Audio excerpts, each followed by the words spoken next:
Assalamualaikum warahmatullahi wabarakatuh. Waalaikumsalam warahmatullahi wabarakatuh. Selamat pagi teman-teman semuanya.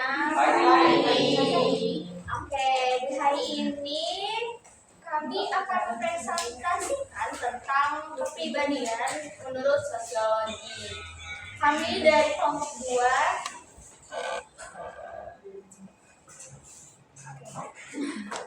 Oke, sebelum masuk ke materinya, izinkan perkenalkan dari kelompok 2 dulu ya teman-teman. Halo. Perkenalkan, namaku Andini Dwi Mulia sebagai moderator dan pemateri, serta rekanku. Perkenalkan, nama saya Citra Wirasti Sumatani. Perkenalkan, nama saya Teresa Adriana. Oke, tanpa berlama-lama lagi, kita akan masuk ke materi yang pertama, yaitu pengertian kepribadian. Akan dijelaskan oleh Kaisha. Pada waktu yang tepat, saya persilakan. Jadi, saya akan menjelaskan tentang pengertian kepribadian. Jadi, pengertian kepribadian itu menurut situs American Psychology Association, kepribadian itu mengacu pada karakteristik atau pribadi pada diri seseorang. Karakter pada diri seseorang termasuk dalam niat, dorongan, nilai, konsep diri, dorongan, dan pola emosional. Selanjutnya itu ada jenis-jenis kepribadian. Jenis-jenis kepribadian ini ada 4. Yang pertama ini sanguinis. Sanguinis ini adalah tipe kepribadian yang optimis, antusias, dan introvert, extrovert. Mereka ini kreatif, bersahabat, dan juga kreatif, bersahabat, dan tidak mendominasi kelompok. Ciri utama dari kepribadian sanguinis ini adalah kemampuan mereka dengan komunikasi dan rasa semangatnya. Namun, kepribadian sanguinis ini memiliki kelemahan. Kelemahannya yaitu di kekurangan mereka dengan cara mereka kesulitan dalam mengatur waktu dan kegiatan sehari-hari. Terus jenis yang kedua yaitu melankolis. Melankolis ini adalah tipe kepribadian yang perfeksionis, tenang, dan sensitif, cenderung ke introvert. Mereka lebih menyukai mengekspresikan diri melalui tindakan, bukan melalui kata-kata. Dan juga kepribadian melankolis ini tidak menyukai keramaian dan perhatian. Untuk jenis yang ketiga dan keempat, saya kembali kepada moderator. Oke, terima kasih Kaisha. Materi selanjutnya akan dilanjutkan oleh kita. Waktu dan tempat saya persilakan. Di sini saya akan melanjutkan materi yang sudah dijelaskan oleh saya. Selanjutnya ada kepribadian flegmatis. Kepribadian flegmatis ditandai oleh sifat yang tenang, tidak mudah marah atau senang, serta cenderung introvert. Mereka suka mengamati dan merasa nyaman berkomunikasi dengan memperhatikan lingkungan sekitar. Flegmatis juga tidak menyukai keramaian dan dikenal tidak suka menghakimi orang lain. Selanjutnya ada koleris. Kepribadian koleris ditandai dari sifat cerdas, logis, bersemangat, dan ambisius. Mereka memiliki kemampuan komunikasi yang baik dan dapat mempengaruhi orang lain. Namun kelemahan koleris ada sifat egois, keras kepala, dan keinginan untuk mendominasi. Selanjutnya ada contoh kepribadian. Contoh kepribadian positif itu ada jujur, tidak suka berbohong, dan selalu berkata lurus dan apa adanya. Yang kedua ada dermawan, suka beramal dan memberi bantuan kepada yang membutuhkan kepada makhluk lain. Yang ketiga ada tekun, yaitu rajin bersungguh dan tidak mudah menyerah. Yang keempat ada ramah, memiliki tutur kata yang baik dan perilaku yang menyenangkan. Yang kelima ada teliti, yaitu hati-hati dan cermat dalam mengambil keputusan. Dan yang terakhir ada sabar, tidak mudah marah, putus asa atau tergesa-gesa. Materi selanjutnya akan dilanjutkan oleh saya sendiri, yaitu contoh kepribadian negatif. Tentunya kepribadian negatif ini sangat merugikan diri sendiri dan orang lain ya teman-teman. Jadi jangan direlasikan. Yang pertama itu ada kikir. Kikir itu karena kita gak bisa hemat, terlalu boros, terlalu ikut yang namanya zaman. Karena biasanya kita ini dikit-dikit apa-apa ngeliat yang sesuatu yang lucu, pasti kita akan membeli barang tersebut atau hal yang lain. Terus sombong. Nah, sombong itu juga kita tidak perlu ya guys ya, karena kita itu adalah makhluk sosial. Kita membutuhkan orang lain. Makanya jika kita memiliki sifat yang sombong, maka kita tidak akan ingin didekatkan oleh orang lain. Dan pastinya orang lain itu berpikir bahwa kalau kita ini ya selalu bisa sendiri, jadi tidak memerlukan bantuan dari orang lain. Terus yang ketiga itu dendam. Nah, kalau misalnya kita mempunyai masalah dengan orang lain, itu kita lebih baik menyelesaikan dengan tatap mata atau dengan kepala yang dingin ya guys. Tidak boleh menggunakan emosi atau apalagi dendam. Jika belum merasa selesai dengan masalah tersebut, kita bisa menyelesaikannya kembali dengan hal yang baik-baik saja. Terus yang keempat itu egois. Egois ini kecenderungan mementingkan dirinya sendiri tanpa memperhatikan kebutuhan orang lain atau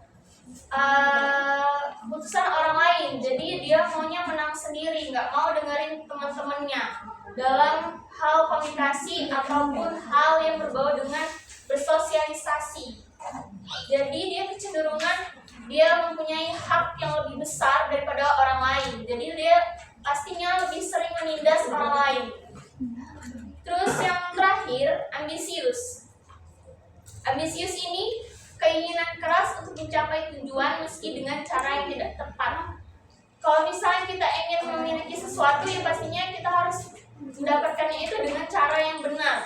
Kalau misalnya kita menggunakan cara yang tidak tepat, maka itu tidak akan, kalau misalnya di agama kita, itu tidak akan halal dalam kutipannya, tidak berkah. Ya, tidak berkah. Tidak baik. Jadi kita harus menghindari semua contoh kepribadian negatif ini ya guys. Oke, sudah masuk ke kesimpulan. Kesimpulan yang dapat kami ambil dari materi yang kami diskusikan adalah kepribadian merujuk pada karakteristik dan perilaku yang membentuk diri seseorang yang dapat berpengaruh pada cara mereka berinteraksi dengan kehidupan dan orang lain. Kepribadian terbagi menjadi 4 tipe, yaitu sanguinis, melankolis, pragmatis, dan koleris, yang masing-masing memiliki ciri khas dan kekurangan tertentu. Selain itu, kepribadian positif seperti kejujuran, kedermawanan, dan ketekunan penting untuk menciptakan hubungan yang harmonis. Sedangkan kepribadian negatif seperti kikir, sombong, dan egois baiknya dihindari karena dapat merusak hubungan dengan orang lain. Oke, karena kita sudah mencapai ujung materi, pastinya kami akan membuka sesi tanya jawab. 2 orang. Oke. Amel dan silakan Amel dulu. Oke, baik. Terima kasih kepada Kompor 2 atas materi yang telah disampaikan. Ingin bertanya, pada beberapa kasus kita sering menjumpai yang namanya itu kepribadian ganda. Nah, bagaimana pendapat kelompok kalian tentang kepribadian ganda dan gimana sih bisa pada diri seseorang itu ada yang namanya kepribadian ganda? Amel ketik ya. Mandiri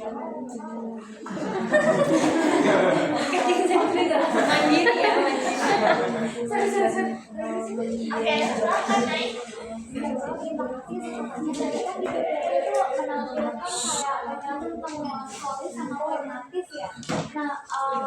Ada perbedaan tersendiri nggak? Artinya apa yang membedakan antara pragmatis sama melankolis? Karena di kelompok berbeda itu kayak hampir sama antara melankolis sama pragmatis. Terima kasih.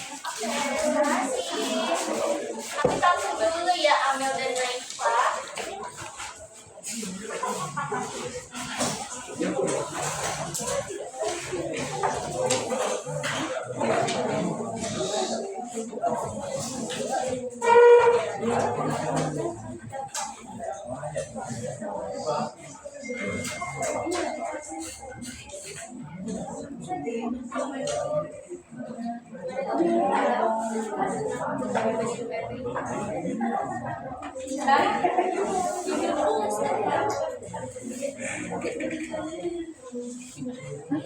Iya, wait. Boleh kan ya? Oh, bagian absen ya?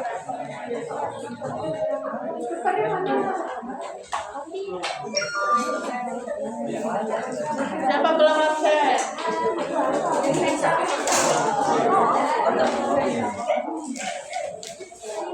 Mati kan?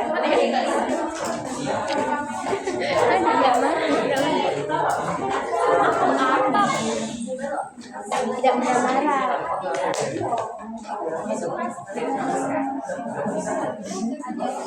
Kita dulu, aku kan keramaian. Baiklah, setelah kami diskusi, kami menemukan jawaban yang pertanyaan Amel dan Naifa.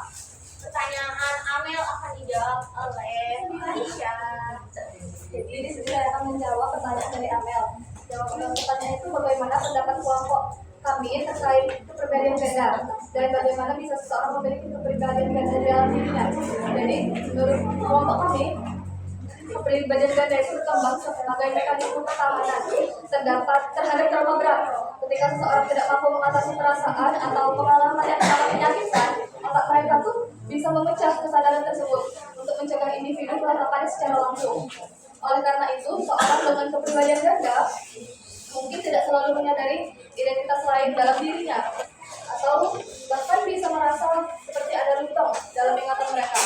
Terus selanjutnya itu tadi pertanyaan, mengapa sih seseorang memiliki kepribadian ganda? Yang pertama itu pelecehan atau kekerasan seksual pada masa kecil mereka. Jadi semasa kecil mereka itu sudah mendapatkan pelecehan atau kekerasan. Terus yang kedua itu peristiwa traumatik seperti perang konflik, terus perang, konflik keluarga dan bencana alam. Selanjutnya yaitu kekerasan emosional secara verbal ataupun fisik. Terus prosedur medis yang dijalani saat masih kecil yang meninggalkan trauma yang mendalam. Nah, terakhir itu didikan orang tua yang keras. Itu penyebab seseorang memiliki kepribadian ganda. Selanjutnya saya kembalikan kepada moderator. Jadi berarti bisa kesimpulan kalau misalnya yang punya perbedaan ganda itu kalau misalnya lagi muncul perbedaan itu dia suka dirinya yang sesuainya ya. Terima kasih ya. Pertanyaan Naifa yang akan dijawab oleh Oke, baiklah. Jadi saya akan menjawab pertanyaan dari Eva. Tadi pertanyaannya adalah tipe kepribadian dalam polis dan frekuensi itu kan hampir sama. Ada tidak ciri yang dominan yang dapat membedakan dari dua karakter itu. Jadi jawabannya itu meskipun kepribadian dalam polis dan frekuensi ini cenderung memiliki beberapa kesamaan. Contohnya cenderung introvert dan lebih fokus pada stabilitas, dan ada beberapa ciri dominan yang dapat membantu membedakannya. Yang pertama itu menghadapi perasaan yang kacau. Melankolis ini lebih cenderung merasa cemas, khawatir, dan tertekan ketika menghadapi situasi yang tidak sesuai dengan harapan mereka. Sedangkan pragmatis ini lebih santai dan tidak mudah terpengaruh oleh stres. Mereka cenderung lebih tenang dan tidak terlalu memusingkan hal-hal yang tidak berjalan sesuai dengan rencana mereka, serta lebih fleksibel dalam menghadapi perubahan.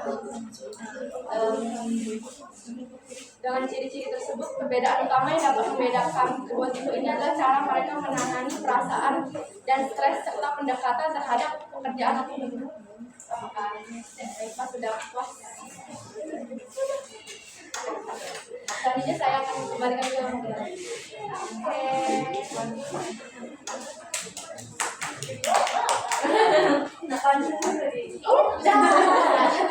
Spoiler ya. Oke, teman-teman semuanya, terima kasih sudah mengikuti jalannya presentasi dari kelompok 2. Kurang lebihnya kami mohon maaf, dan apabila jika penyampaian materi kami ada yang kurang, mohon maaf ya teman-teman. Oke, kami tutup. Wassalamualaikum warahmatullahi wabarakatuh.